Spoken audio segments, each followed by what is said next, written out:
burglary arrests from basically over this weekend. And to talk about that today is going to be Chief Walther.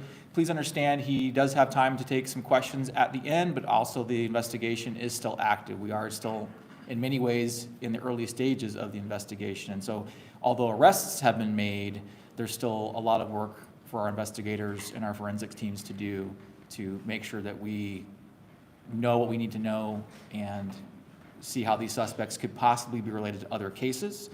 So we'll be limited on some of the information we can share about some of that because we just don't know some of that yet. Also, some of the answers to questions about some of the technology we're using and other investigative means obviously will also be very sensitive information that we may not share at this time. With that being said, I'd like to welcome up Scottsdale Police Chief Jeff Walther. Thanks, Aaron, and thanks to all of you for being out here today. It's a big deal. Why? Because you really provide another conduit of communication to our community. And I don't mean the Scottsdale community, I mean the Valley community, the state community, and across the nation, because what we're going to talk about today in the South American Theft Group Burglary Series, or we're calling Dinner Time Burglary Series, there's a number of different names for it, the Chilean Burglary Cruise. It's a big deal. It's impacting Scottsdale, it's impacting the Valley, it's impacting the state, it's impacting the country. And so I thank you here for being here to participate in sharing that communication medium out to everybody. I think it's that important to get that information out there. It's not lost on me, and I hope it's not lost on you, that this is the third time in as many weeks that I've been standing in front of you to talk about two big things that are really important to me and important to our community. And that is partnerships and technology. Aaron mentioned technology, and we'll get into that a little bit more on how we solve crimes, but those partnerships and that technology are really important. And again, 3 times that I've been in front of you in the last 3 weeks.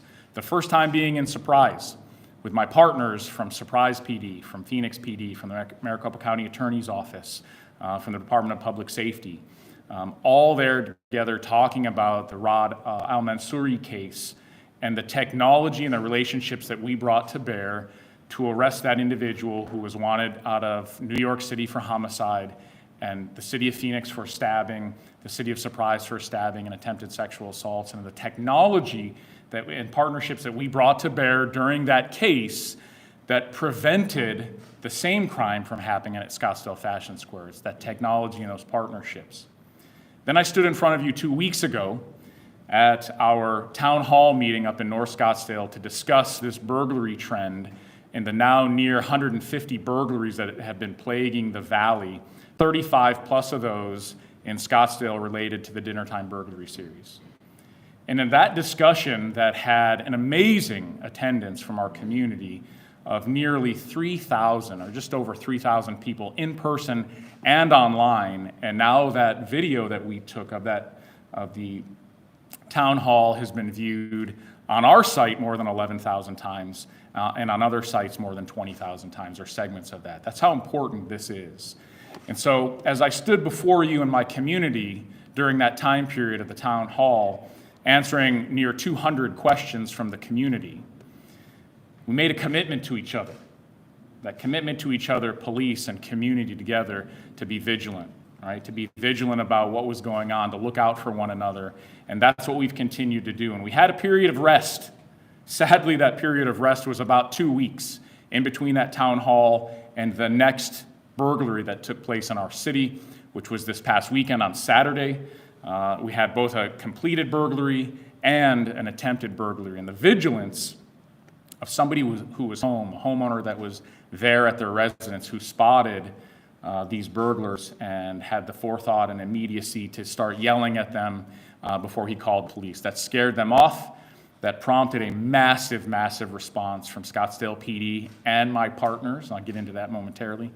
A massive response from us, from patrol, from detectives, drone operations, air assets from the Phoenix Police Department. And over the weekend, the Phoenix Police Department, I'm going to give immediate kudos to Chief Mike Sullivan of the Phoenix Police Department and his Firebird air crews. Chief Ken Koss from Mesa PD and the Falcon aircraft and their crews, and Colonel Jeff Glover with the Department of Public Safety, and the Ranger Air crews, which spent a good portion of the weekend with us and ultimately aided us in capturing these suspects. And so that partnership and that technology is incredibly important to bring to bear resources from multiple police departments from around the valley as we help one another try to solve some of these crime series. And so my great thanks to them. So we had that Saturday night. We threw a lot of assets at it. And again, I think I talked about in the town hall meeting that these are professionals. They're professionals. These are not some of our homegrown burglars that are breaking into residents to feed a possible addiction. But these are professionals. And let's be honest, all of you know that I've been in front of the cameras many times before, and I'm very honest about it. These are Chilean burglary crews that are coming to the United States on the visa waiver program, or what we call ESTA. And so these are no different. The arrests that were made by Phoenix PD nearly a month ago, those were the same. Those were Chilean burglary crews also coming to the United States on the visa waiver program. And so Saturday night we threw a lot of assets at the problem, and they disappeared. They were gone.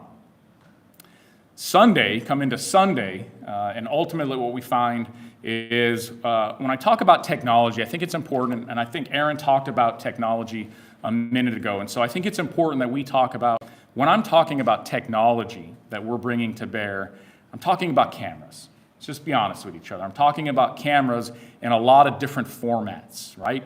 Drones, aerial platforms, be they police helicopters or drones. I'm talking about fixed platforms. I'm talking about license plate readers. I'm talking about photo enforcement. I'm talking about a number of different fixed and mobile sites of cameras that we bring to bear. In Scottsdale, we're very fortunate. What we're bringing to bear right now is nearly 6,000 camera feeds into our real-time crime center. And so that's important when we talk about the idea of partnership and technology to solve crimes, to prevent crimes, and to save lives. And that's what we did in the Rod Al-Mansouri case. We saved lives and we prevented crime. And that's what we did here on Sunday night when we got notification from one of our platforms, our technology platforms, of at least 2 people in the desert.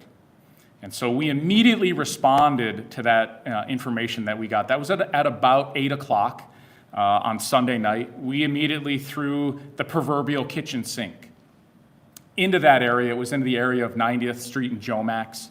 We threw everything that we had at that: patrol resources, detective resources, folks from my investigative services bureau. We threw everything we had at it. We started drone operations in the area.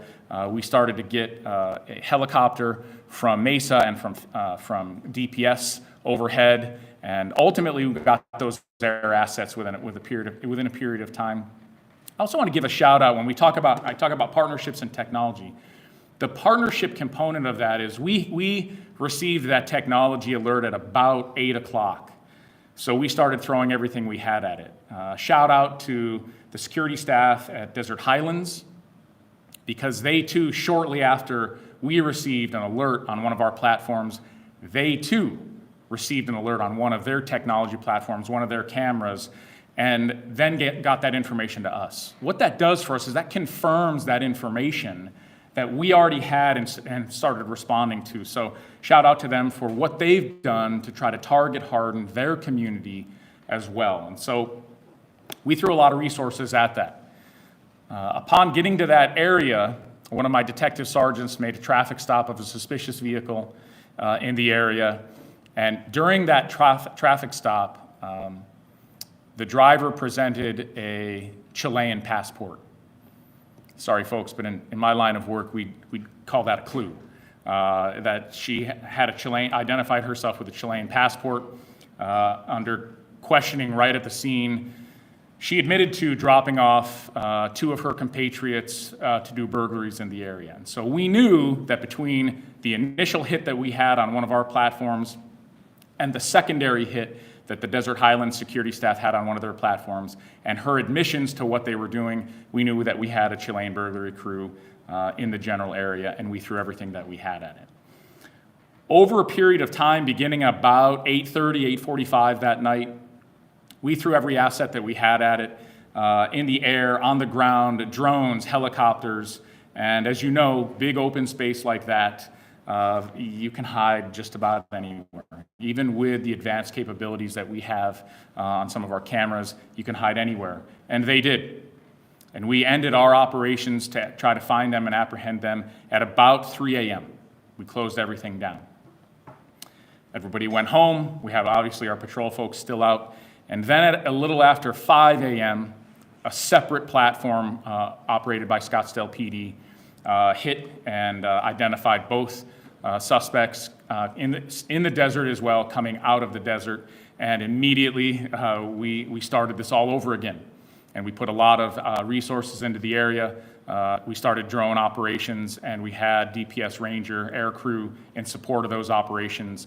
And in short order, at about 6:30 in the morning, yesterday morning, that's how we're in the infancy of this, my patrol folks took both suspects into custody after DPS Ranger identified 2 heat signatures under a tree.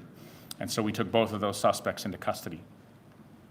I will tell you that the investigation really just started there. And if you think about it, once we take somebody into custody, that's really when the investigation starts. And so I know that a lot of your questions are going to be their level of involvement, and were they involved in the Saturday night completed burglary and the attempted burglary? We believe yes, although we're now working hard to confirm that with a lot of different technological components and interviews. I will tell you that the 3 suspects taken into custody, an adult female, an adult male, and a juvenile male, 17 years old. The suspects are a female who's 32, a male who's 23, and a juvenile who's 17. I will share with you that both adults have already, during questioning, admitted that that's exactly what they were in Scottsdale to do residential burglaries. They also admitted really an interstate connection that I think is important, and we talk about our FBI partnerships here locally in the Valley, which are tremendous. And a shout out to Special Agent in Charge Akil Davis, who obviously offers he and his staff and all the resources that we may need to continue to follow these groups. And so partnerships, right? Technology. We'll tell you that during questioning, again, they not only did they admit to why they were here, they also admitted to that, like I said, that interstate component of that, and that they'd been doing burglaries in the state of California. And then we reached out and got some information through LAPD and the FBI office in LA related to a news article about the 17-year-old juvenile who had been arrested by LAPD, but because he was a juvenile, he was moved over to what we would refer to as the Department of Child Services in California, and then he promptly walked away. The article ended, ironically, with the fact that his whereabouts were unknown. We know where they are, because now he's at a juvenile facility operated by the Maricopa County Sheriff's Office until he has his initial appearance. So other questions that we'll get, since they admitted that that's what they were doing, is do we have evidence of where they were staying? We knew where they were staying at least up until midday on Sunday. It was a motel in Mesa that they've checked out of, and we're now looking for where they were staying, where they were going to go to after they committed their crimes. And so we're still working on that as well. Property. So was there any property taken? And so or found in their vehicle? What we did find was, ironically enough, for the juvenile, we found his court documentation from his crimes that he committed in California and before fleeing to Arizona. We did find also some property in there that we're trying to connect to other burglaries, but it wasn't a lot. So we know that there's likely property elsewhere, and we're working hard to discover those locations as well. So that's, as this progresses, and mind you, the 2 arrests yesterday were at 6:30 in the morning. So we're sitting at a little bit more than 24 hours since we took those 2 into custody. A lot of work done to really get to this point today to share this information with you. I'm happy to report to you that another partner in this is Rachel Mitchell in the Maricopa County Attorney's Office. And I'll tell you that both adults have been arraigned and a $200,000 cash bond has been applied to both of those suspects. We'll see later today about holding the juvenile and under what circumstances.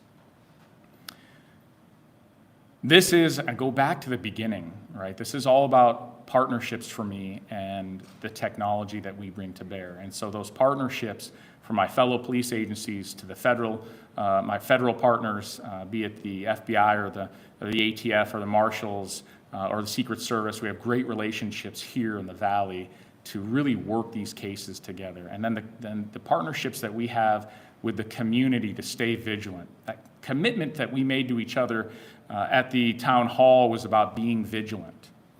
And a question will come up of, okay, Chief, you have these 3 that are in custody. Do we still have to be vigilant?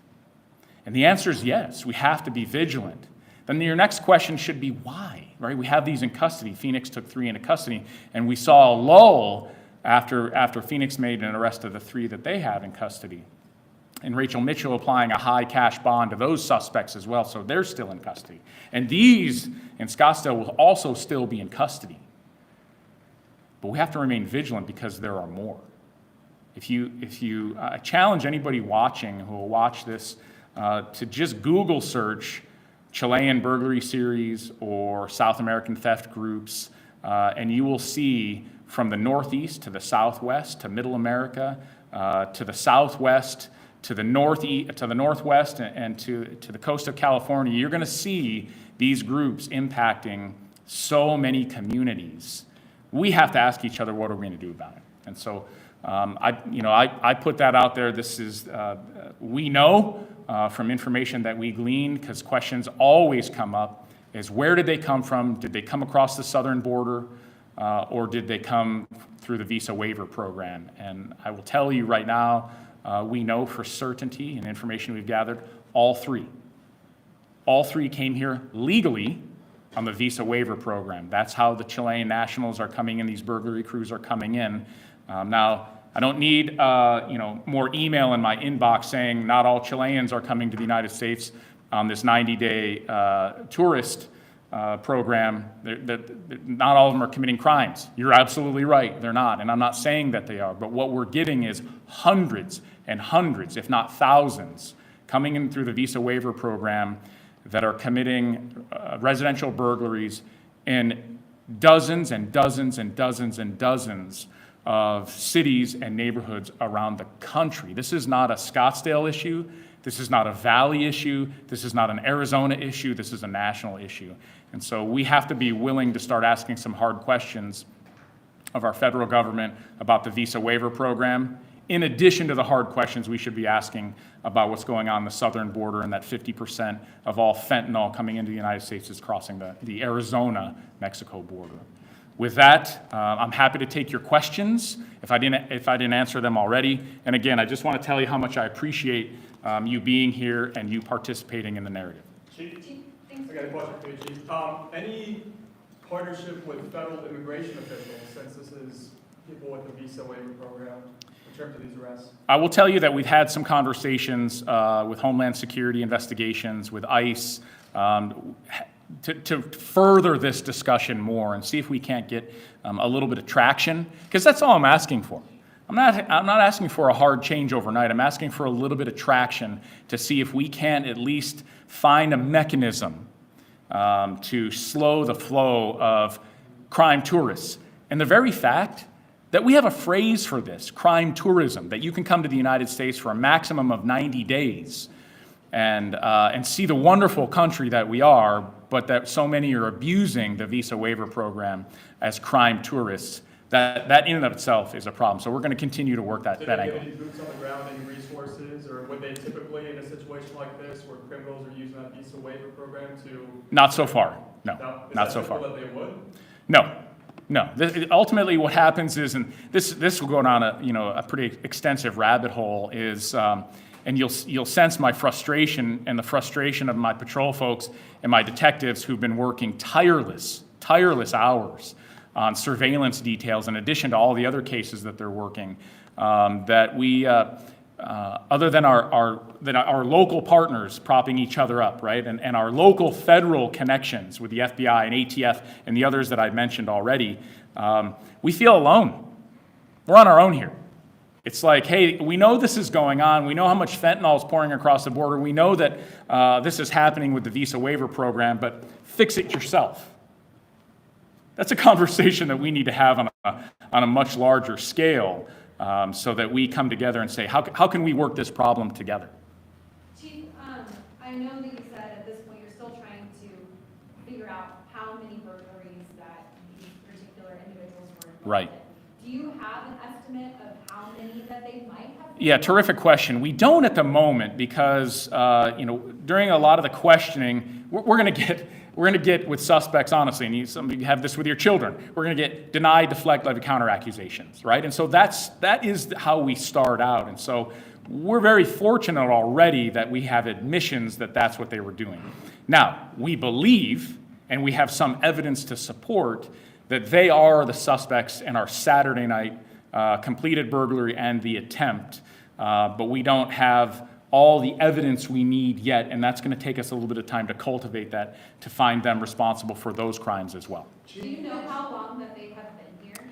Well, I know that, so I can tell you that having just recently got the information on their visa waiver program, I will tell you that the adult male has overextended his stay. He's here longer than the 90 days. But the juvenile and the adult female are both within their 90-day window, and we know from their own admissions that they came from California where they were doing this as well. Chief, Jane. Do we know how many other crews are working in the area? Oh, I wish that way I knew that when like in a whack-a-mole game, that way I knew how many I was going after. The sad fact is I don't. We know of the two that we've had, the three that we arrested, the three that Phoenix arrested, and I can tell you I believe with some certainty that there are a number of other crews that are working the valley. I did have a hope and an expectation that when Phoenix made their arrest of their three, and then we had an exceptionally an unheard of, well-attended town hall with more than 3,000 people in person and online, that sent a chilling effect. Right? It sent a chilling effect in terms of how transparent we were. I did get a question in that town hall about, Chief, aren't you afraid that when you talk about you're doing surveillance or you're putting up technology platforms that the bad guys are going to know? And I said at that one, I want them to know. I want them to know what we're doing because A, I want to catch them, and B, if I can't catch them, I know this is terrible. You want to displace them, at least displace them, so you have more eyes in other jurisdictions looking at these same suspects. So the number, I don't know. It's more than two. It's more than two the two crews that we've taken into custody. Time will tell because sadly, and that's why I talk about vigilance, I want our community, our entire valley community to remain vigilant, especially if you back up to open space or close to open space, a golf course, a wash, desert area, because I think there are more. I'm hoping that the second arrest and Rachel Mitchell's high cash bond amounts, that will deter crews from continuing to work the Phoenix metropolitan area. Thank you so much, Chief, for having us here today and working on this. In respect to the question you mentioned, that these are professionals. These are not just folks trying to fuel an addiction or anything. When you went to the motel where they were staying, there was some property there. Is there any kind of knowledge as to where the rest of the property or anything might be at this? I appreciate that. So the Mesa location that they were staying at, they checked out of the day before. So we are on the lookout. We're trying to find where were they going to bed down on Sunday night, because they checked out, and it's just, let's be honest with each other. They're practicing good operational security. That's what they're doing. They're in one location. Okay, now I'm going to check out of this location. We're going to do more burglaries tonight, and then we're going to land in a separate location, right? It's good. When I say that they're professionals, I don't want you to think that I'm applauding their skill level, but they are professionals. That's what they do. This is their full-time job, and they're very, very good at it. And so we're still trying to identify exactly where their bed-down location was going to be Sunday night. We did find some small amount of evidence in their vehicle. And so that's what we're trying to connect. We're bringing in some of our victims to say, hey, any of these small items that we find, are they yours, so that we can tie them to that. The other thing we need to look at, and I'll answer a question that's probably going to come from you already, is what did they have on their person, right? The two that we took into custody, what did they have on them? Because usually what we've seen on cameras before is that they leave a residence after committing a burglary and they have some sort of backpack on, right? And when we took them into custody, no backpack. And so, but they had that time period from about 8 o'clock at night on Sunday night till about 6:30 in the morning to bed down that entire time and either hide or bury or dispose of whatever materials they had in their backpacks, including a question that might come up is what we talked about in the town hall is the cell phone signal jammer that they've been using to defeat cell phones and Wi-Fi systems for burglar alarms, right? So we don't know. So we are literally looking for that in the desert, looking for potentially, now talk about finding a needle in a stack of needles. Doesn't mean we're not gonna break our backs trying. Any evidence that anything was sold? No, not that we have right now. Chief, surely there's a difference between, this is such a high-profile case, everyone's reading the headlines, Chilean this, Chilean that. Surely there's a difference between vigilance and profiling. Is there any messages that you want to send to? Of course. citizens? I think that's a great question. And so what I'll get is when we made a traffic stop on that particular vehicle, ironically, my burglary sergeant, who's very tenacious, made that stop. Kudos to him for making a great stop and recognizing coming into the neighborhood a very suspicious vehicle, driving around, slowing down, clearly looking for somebody, and then pulling over before we even made it. So a lot of suspicious behavior, and then make that traffic stop. And so it's always very important to talk about how we operate as a law enforcement agency, and that racial profiling under any circumstances is not acceptable. But there is a difference between racial profiling and criminal profiling. And so criminal profiling really is a set of circumstances that you start checking off, almost like a checkbox of, is this potentially my suspect? And now have I given myself reasonable suspicion to make a traffic stop? And that's exactly what he did, of checking off the criminal profiling checkboxes. But you're 100% correct. And at no time ever will it be acceptable to, yes, we know that they're largely Chilean burglary crews. The intelligence has proved that out for us over and over again. But we need to make stops and contact people based on a set of circumstances that lead us to believe that that person is involved in the crime. So great question, thank you. Chief, what are they doing with the loot? Are they taking it back? Yeah, so I talked about this in the town hall meeting. Really, they're extremely agile, very mobile, and they're looking only for very few things, right? They're looking for cash. And typically, they're only hitting the master bedroom and the master bathroom. So if you think you're hiding your stuff in the master bathroom and in the cupboards, no, they're going through that too. So really, it's four primary things. It's cash, right? Cash first and foremost, easy to move. It's non-serialized jewelry, and what I mean by that is Rolex will give a serial number to all of their watches. So they're not interested in things that have a serial number that can be tracked. Cash, non-serialized jewelry.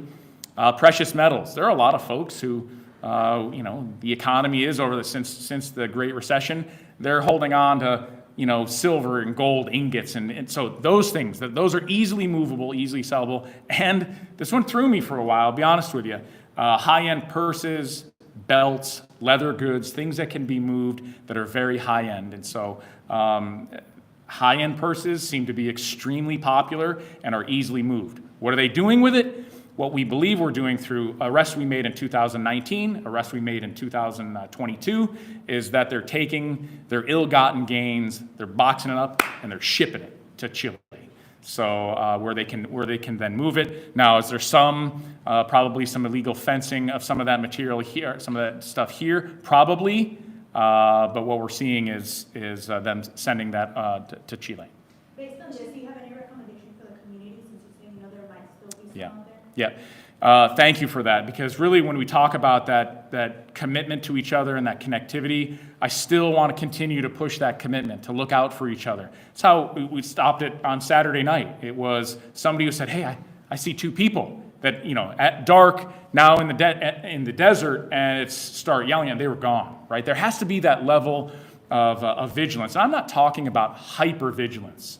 With hypervigilance, you burn out eventually, and that's like having no vigilance at all. It's just being aware of what's going around your home, what's taking place in the open space, cars that are going by your residence multiple times. It's just having the same level of vigilance that I want you to have, and I want you to have in the Fashion Square parking lot. It's the same vigilance I want you to have when you're out and about in public, because I think that there's a veil of civilization here that often gets broken, and it's important that you recognize that if you're vigilant, if you're just paying attention to your surroundings, then you will often, more often than not, you will not find yourself as a victim. And so that vigilance, that cautious vigilance about what's going on in your surroundings, I think is really important. And so that's really all I'm asking, and that you partner with each other. You stay connected to your community, and you stay connected to the Scottsdale Police Department. Call us. We're going to come out if you think something's odd. I have 2 questions for you, Chief. I have one answer. Well, first question, I can only imagine the number of resources and hours that your department has put in. Do you have any number? It's a lot. I will tell you, honestly, I want to say it's tongue-in-cheek, but honestly, I have an amazing finance and budget section in the PD, and prior to this wave, we said, hey, I think we're going to come in, and we're projecting to come in at about $1 million under, my boss is watching now, the city manager, under our overtime budget. Yeah, not anymore. Not anymore. I might need a little extra money from him. So we are putting a lot of resources on this. Money is not the question. It's really about the sanctity, safety, and security of our community. And the larger community, if you get nothing else out of this is not a Scottsdale problem, just a Scottsdale problem. This is a valley-wide problem, a statewide problem, and a nationwide problem that we collectively need to work on to address. So yeah, we're throwing a lot of dollars at it and a lot of personnel. The worry for me is burnout. My entire, and I have a large investigations bureau, they're getting tired. I also heard you talked a lot about vigilance. You also talked that you had hoped that, this would kind of stop after Phoenix made their arrest, and you made your arrest. What kind of comfort or not comfort do you find, or peace of mind or not peace of mind, do you find in these arrests? Well, the comfort that I find in that is, number one, is that we took a predatory burglary crew off the streets. That's important.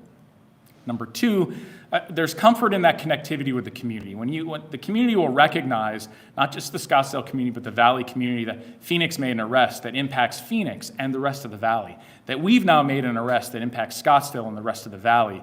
Moreover, I think it really should be comforting that the intelligence apparatus that we've all built, and I know we don't like that thought process, but all law enforcement agencies, local, federal, state, have to build an intelligence apparatus that says, here's who we believe are coming in and doing these crimes.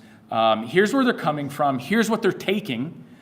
Here's what they're doing with it. And so this intelligence apparatus that we've built, there's comfort in knowing that we're right, that the intelligence is accurate.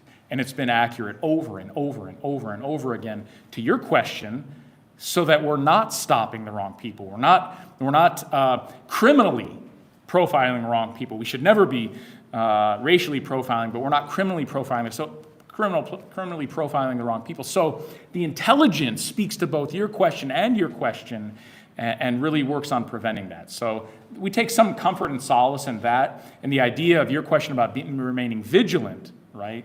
The other thing we're going to take out of this, and I want the community to take out of this, is it doesn't matter how tired my folks are, they still want to work the problem. That's important, and those are the employees that you have in police departments across this valley and across this state, is that no matter how tired they are, they're still going to work the problem in an effort to prevent this from happening to additional people. Were any of these people armed? Suspected? They were not. They were not armed. It has been, again, I talked about intelligence. It's been our experience that these Chilean burglary crews stay completely away from firearms. They don't bring firearms into the equation, and they don't take firearms, even if they're in plain view. We have had a case where a small safe was stolen, and we recovered that safe, and that safe had been pried, and the 2 guns that were in that safe were left right there with the empty safe now. So they don't typically, I guess things could change, but our intelligence and our actual experience are telling us that they're not taking guns and they're not bringing guns. I know it's still very early, but you mentioned these 2 suspects admitting to what they were doing. So far, have you been able to glean any new information about the operation just from talking to these folks? No, we haven't. It has, I hate to use this, but it has checked all of the boxes that we have from prior burglaries, from prior crews being arrested, even in our own city. Like I said, we made arrests in 2019 and 2022 of crews burglarizing homes and businesses in Scottsdale, and it checks all those same boxes. Is there any evidence that that they were more than co-conspirators, any type of familiar relationship between these suspects?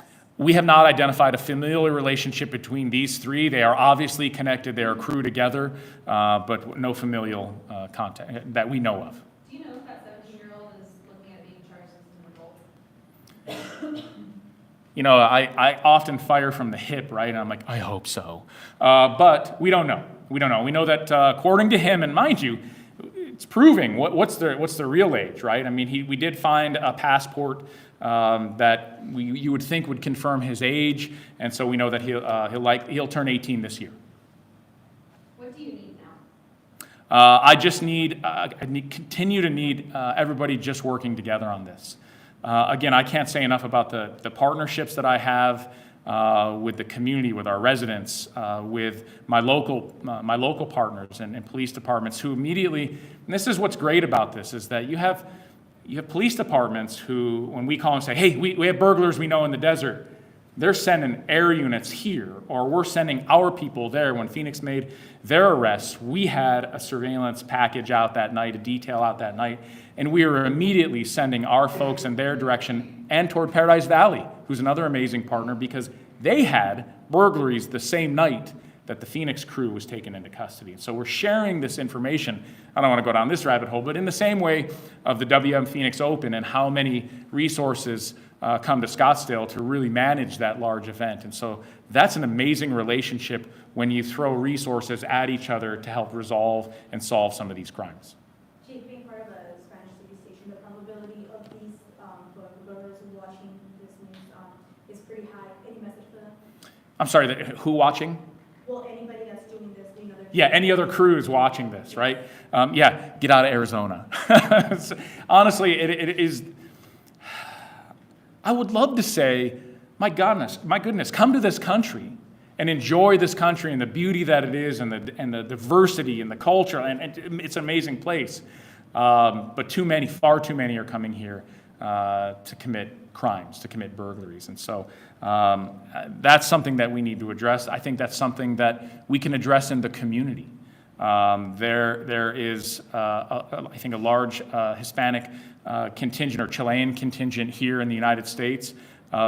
Let's have a discussion about that. Let's come together and say, how can we work on this problem together to resolve this problem without violence, without further loss of property? And so I think that there needs to be a lot of discussions. And I think I've mentioned a couple discussion points in here, whether it be with the Spanish-speaking community or the Chileans who are here in this country, or others from South America, to have those hard conversations, to provide information on some of these crews in the same way that we need to have a national conversation.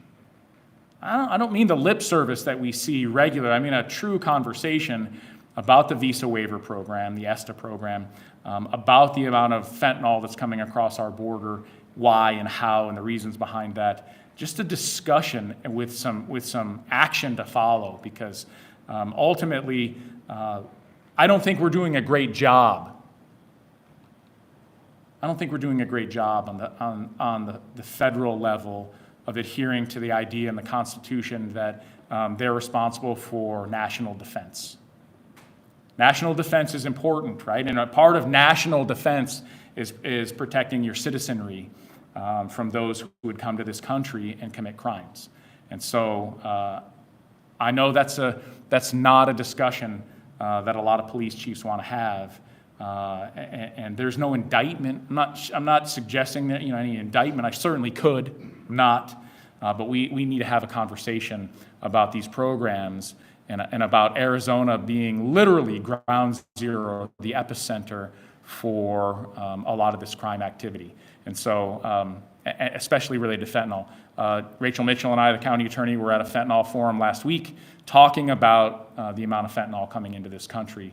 And so we have to, these two, they might not seem like it, but they are connected to one another. And it really is about the land of the free and coming to the land of the free to commit your crimes. And so we need to have some discourse, some civil discourse on that. One more, if we didn't talk them all out. They're not coming here and walking across the border, right? Not coming across illegally. Right. They're flying. Yeah, great point. So yes, the crews that we're talking about from South America or from Chile in particular are flying here legally on the visa waiver program, and so it's referred to as ESTA, the electronic system for travel authorization. Right. So the border problem not really apply. Because they're. How long did you want to spend here? Because yes and no. Yes and no. So, right, these crews are coming to the United States legally in a flawed, absolutely 100% flawed visa waiver program. That's how they're coming here. Now, a lot of them are extending beyond the 90 days that they're allowed to be here. The border issue is a separate issue that comes together in a head as making Arizona as ground zero for both of these issues, including the fentanyl. We can argue about the porous border all day long, but when you recognize statistics from the DEA that really look at almost 50% of fentanyl coming into this country comes through the Arizona-Mexico border, that is a problem. And so we could collectively have conversation about both sides of this equation and what are we doing to enhance the level of safety and security for the people who live in this country. Thanks again. I appreciate your time. I appreciate you participating in the narrative, and hopefully it's not 3 weeks before we see each other again. Thank you. And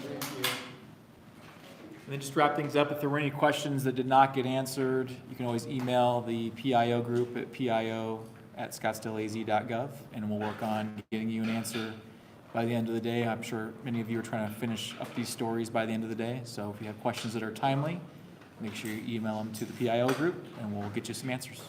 Thank you again for being here. Thank you. Yeah.